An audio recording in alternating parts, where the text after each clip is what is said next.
मैं तुझ पर तेरे मेल बलियों के विषय दोष नहीं लगाता, तेरी होम बलि तो नित्य मेरे लिए चढ़ते हैं। मंगलवार 24 मई 2022। आज के मनन के लिए मैंने आप ही के लिए चुना है दूसरा राजा अध्याय 2 और उसका 10वां वाक्य।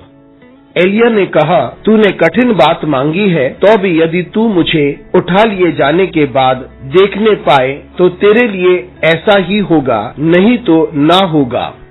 आपका दिन आशीषित हो।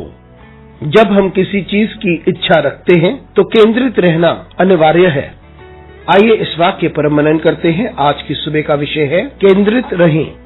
यह हम देखते हैं कि एलीशा चाहते थे कि उसका स्वामी एलिय्याह उसे दुगने अभिषेक के साथ आशीषित करे। वे चाहता था कि जो अभिषेक एलिय्याह पे है उसका दुगना भाग उसे मिले। एलिय्याह ने उससे कहा कि वे उसका पीछा ना करे, लेकिन एलीशा ने एलिय्याह का पीछा ना छोड़ा जब तक एलीशा को स्वर्ग ना ले जाया गया। जब एलिय्याह ने एलीशा से पूछा कि वे क्या चाहता है, एलीशा ने जवाब दिया कि जो अभिषेक तुझ पर है उसका दुगना भाग मुझे चाहिए। उसके जवाब में एलिय्याह ने कहा, यदि तू मुझे ऊपर जाते हुए देखे तुझे वे प्राप्त हो जाएगा, लेकिन यदि ऐसा ना हो तो तुझे ना मिलेगा। लेकिन जब स्वामी को ले जाया जा रहा था, एलीशा ने उन्हें देख लिया था, और वे इसलिए था क्योंकि वे अपने ध्यान को केंद्रित कर चुका था और हर बात को ध्यान से देख रहा था, और वे संपूर्ण रीति से अपने ध्यान को केंद्रित कर रहा था, और तब वे आशीषित हुआ। मित्रों, हमने इच्छा रखी कि हम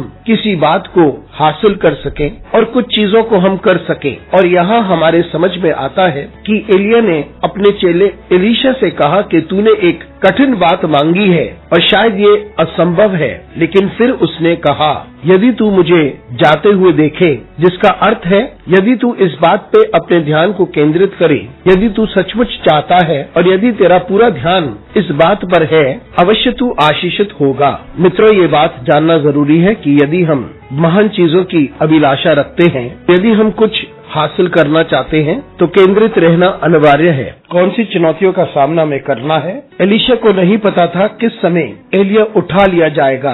वे अपने स्वामी की प्रतीक्षा कर रहा था और अपने ध्यान को अपने स्वामी पे लगाए हुआ था। इसलिए हम भी अपने ध्यान को केंद्रित रखें और परमेश्वर की आशीषों को ग्रहण करें और प्रतीक्षा करें कि परमेश्वर हमें आशीषित करे, लेकिन हमेशा अपने आप को केंद्रित रखें। हमारी इच्छाएं सही और भली हो सकती हैं, लेकिन किस प्रकार से हमें आशीषें मिलेंगी वो तभी है जब हम अपने आप को और अपने ध्यान को केंद्रित रखें। तो इसलिए हम अपने ध्यान को केंद्रित रखें और आशीष पाएं। अनुग्रहकारी परमेश्वर स्वर्गीय पिता, तुझे धन्यवाद देते हैं, तेरी स्तुति करते हैं और तेरा आदर करते हैं। हमारी सहायता कर परमेश्वर, ताकि हम अपने आप को केंद्रित रखें, क्योंकि हम बहुत सी चुनौतियों का सामना करते हैं। हमारे साथ परमेश्वर तू बना रहे, यीशु मसीह के नाम से मांगते हैं, आमीन।